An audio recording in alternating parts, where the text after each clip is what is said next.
So friends, it is the last part of this chapter and it is the part 3. So in this video we are going to study the topic weeding. हमने से पिछले वाली videos में irrigation वगैरह को काफ़ी सब चीज़ें कंप्लीट कर दी थी. आप उन वीडियोस को जरूर जाके देखिएगा बिकॉज वो भी आप काफ़ी काम आने वाली है. So इस वीडियो में पढ़ेंगे वीडिंग के बारे में. Weeding is the removal of unwanted plants weeds that grow in tops.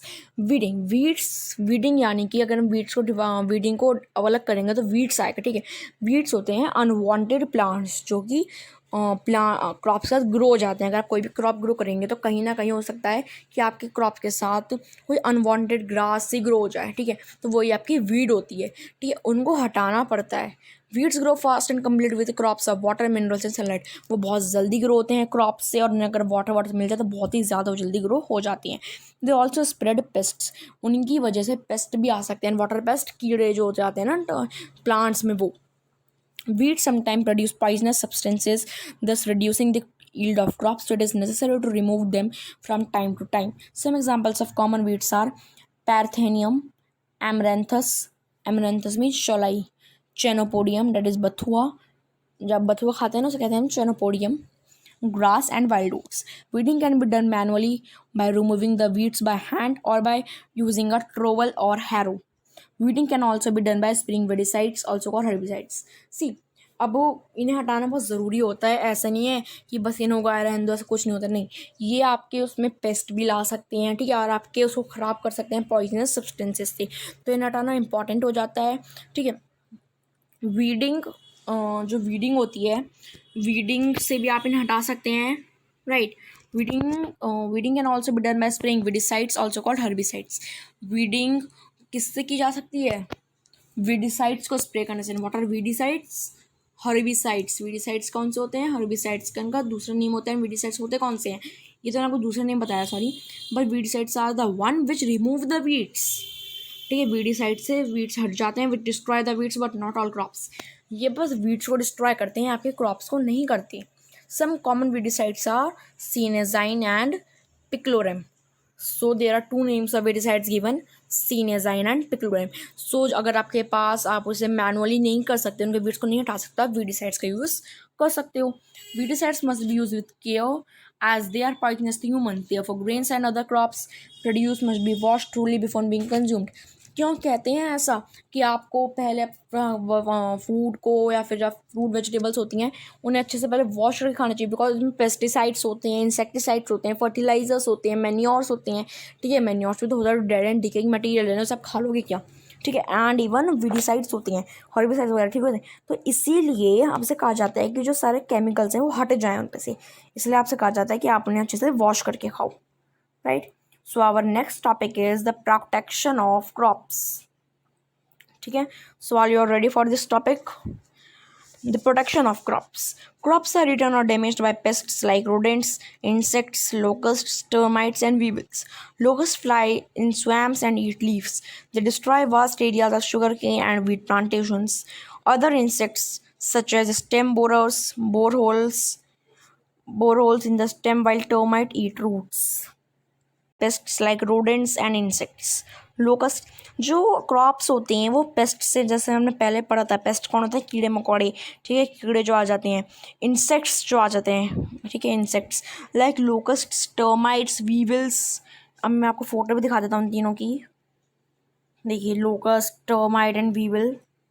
Right, तो ये हमारे क्रॉप में आके उन्हें डिस्ट्रॉय कर सकते हैं. Locust fly in swamps and eat leaves. ये स्वैम्प्स में फ्लाई करते हैं और लीव्स को खा जाती हैं. ये शुगर केन में आते हैं मोस्टली, उनका बहुत ज़्यादा एरिया को ख़त्म कर देते हैं. Other insects such as stem borers, bore holes in the stem, while termites eat root. Termites root खाई जाता है, आपको पता है.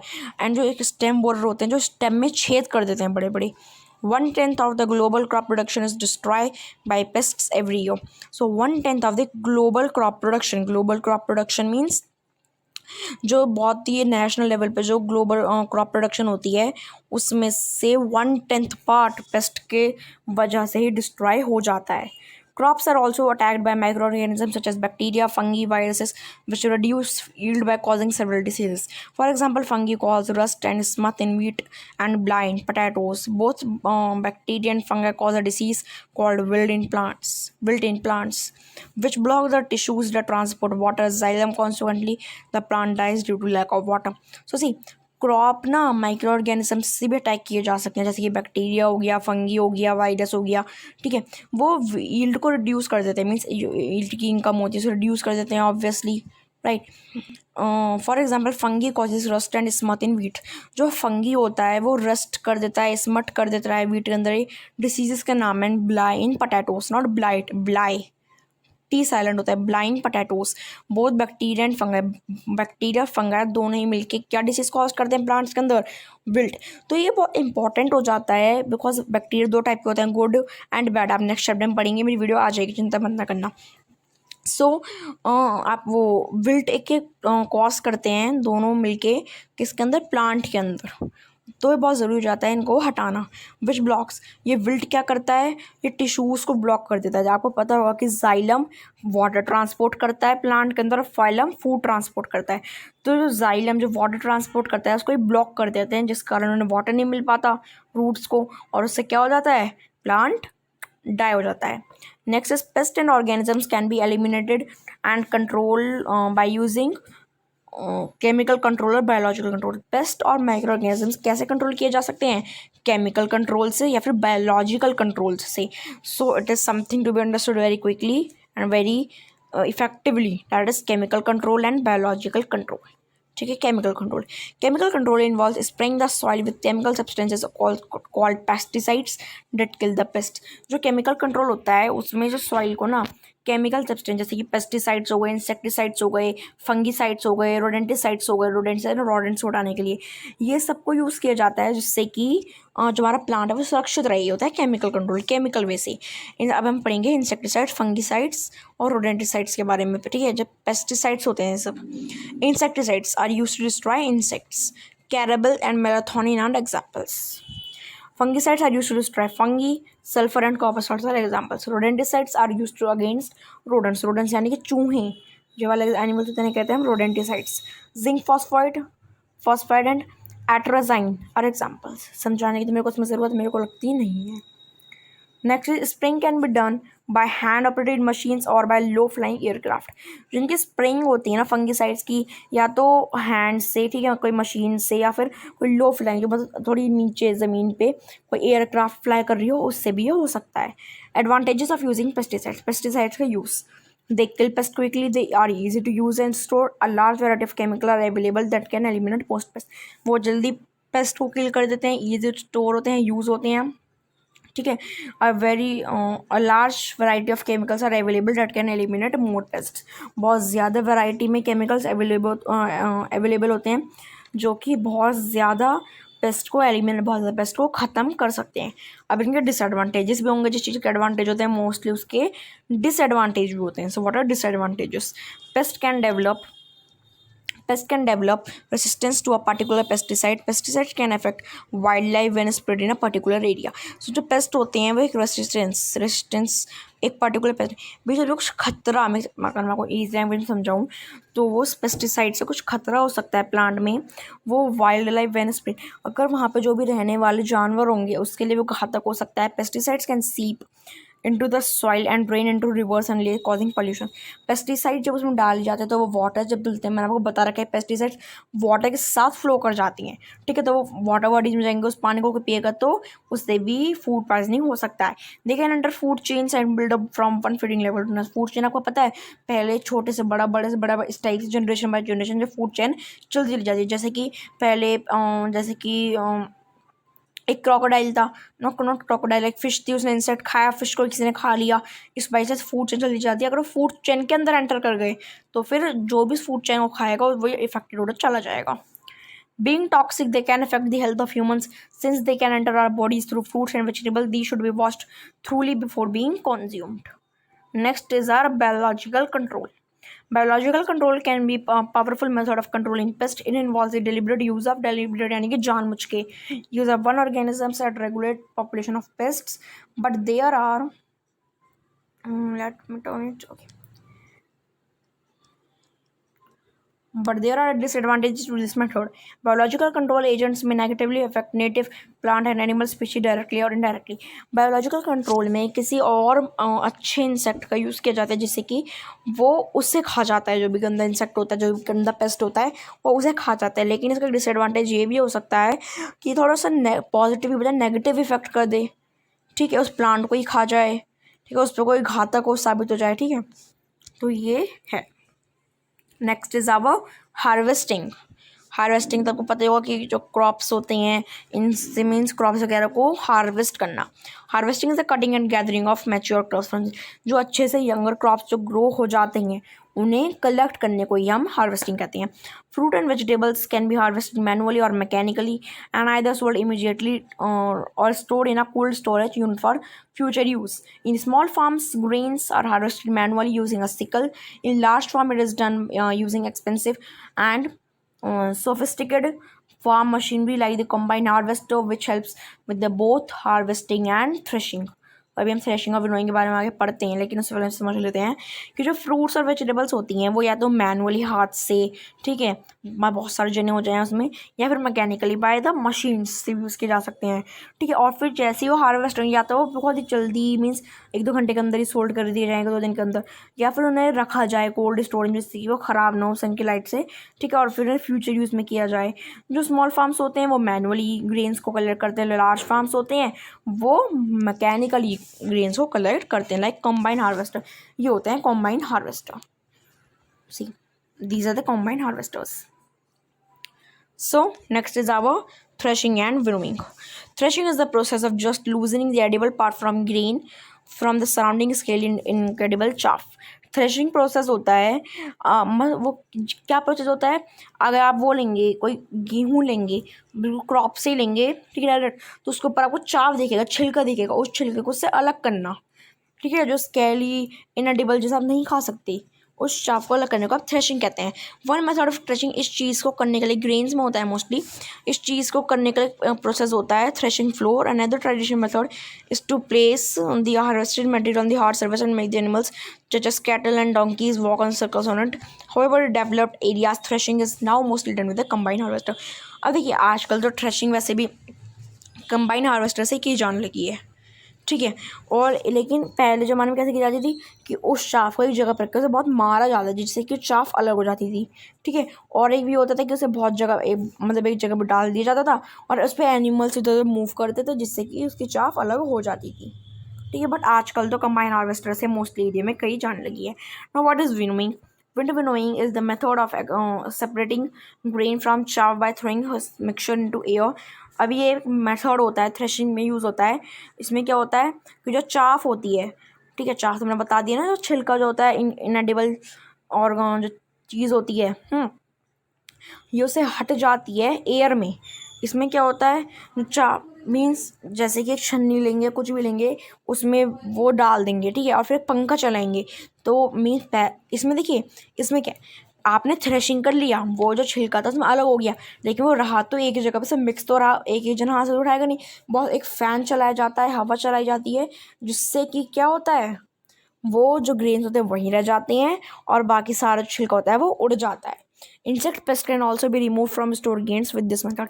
अब पंखे से जो इंसेक्ट पेस्ट होते हैं वो भी तो उड़ जाएंगे ना पंखे से, तो वो भी उड़ जाती हैं इस टाइप मेथड से. ठीक है, कभी कभार. Next is our storage. Food products obtained from crops have to be preserved and stored for future use. Proper storage ensures that the food is free from infestation by fungi and insects. The produce can be made available throughout the year and transported to different places easily. So see friends, इसमें क्या है जो storage होती है बहुत ज़्यादा important होती है बिकॉज आपने क्रॉप से ही कर लिया, उसमें स्टोरेज नहीं हुई तो उसमें फंगी आएगा, कुछ भी आएगा उसे खा जाएगा. ठीक है, तो उसे इस टाइप से स्टोर किया जाता है कि वो ईयर बाय ईयर या कुछ महीनों तक वो आराम से चल जाए, उसे अच्छे से प्रिजर्व किया जाता है. Next is our methods used for storage. Grains are dried in the sun and then packed in bags or bins before being stored in granaries.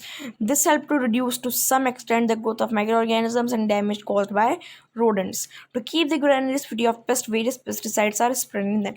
जो grains होते हैं उन्हें यूज़ स्टोर करने के स्टोर करा किस में जाता है? ग्रेन्स जो होते हैं मोस्टली उन्हें सन में ड्राई करके बैग्स में या फिर बिन्स में पैक करके granaries, so they are dried in the sun and वो फिर बैग्स में बिन्स में पैक होके ग्रेनरीज जो बड़े बड़े इनके पास ग्रेन्स की जगह स्टोर करने की जगह होती है वहाँ पे इन्हें रख दिया जाता है. This help to reduce to some extend the growth of microorganisms and damage होता है. इससे जो रोडेंट्स वगैरह होते हैं चूहे वगैरह उनसे नुकसान काफ़ी कम हो जाता है.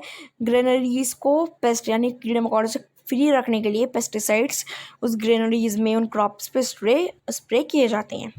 ग्रेन सिलोस ये मैं 1.15 फिगर पे देखिएगा, मैं आपको थोड़ा बाद में दिखा दूंगा इस फिगर को. Are specially design large containers for bulk storage.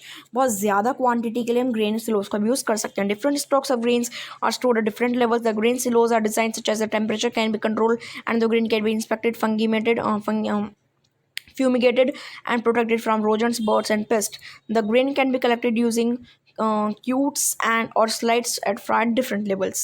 तो सी अब जो जहाँ पे उन्होंने ग्रेन्स को रखा है या उसका टेम्परेचर कुछ भी उल्टा सीधा रख दो, उसका टेम्परेचर पूरा अच्छे से रखा जाता है, उसे इंस्पेक्टेड किया जाता है, देखा जाता है कि वो फ्यूमिगेटेड मीन्स अच्छे से वो सही पे है भी है, ठंड भी सही आ रही है, गर्मी भी सही आ रही है, वो रोडेंट से फ्री है नहीं है बर्ड, ठीक है.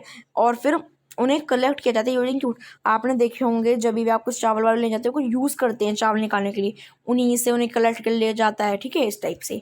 और स्लाइड्स वगैरह सब नाम होते हैं जिससे कि वो उन्हें कलेक्ट कर लिया जाए. A storage of rain in a particular year can lead to shortage of grains. A shortage of rains in a particular year can lead to shortage of grains. Rain नहीं होगी, मैं वो पहले बता रखा है, तो काफ़ी कम चांसेस हो जाते हैं किस चीज़ के, क्रॉप्स के ग्रो होने के. तो हमारा बहुत छोटा चैप्टर रह गया है.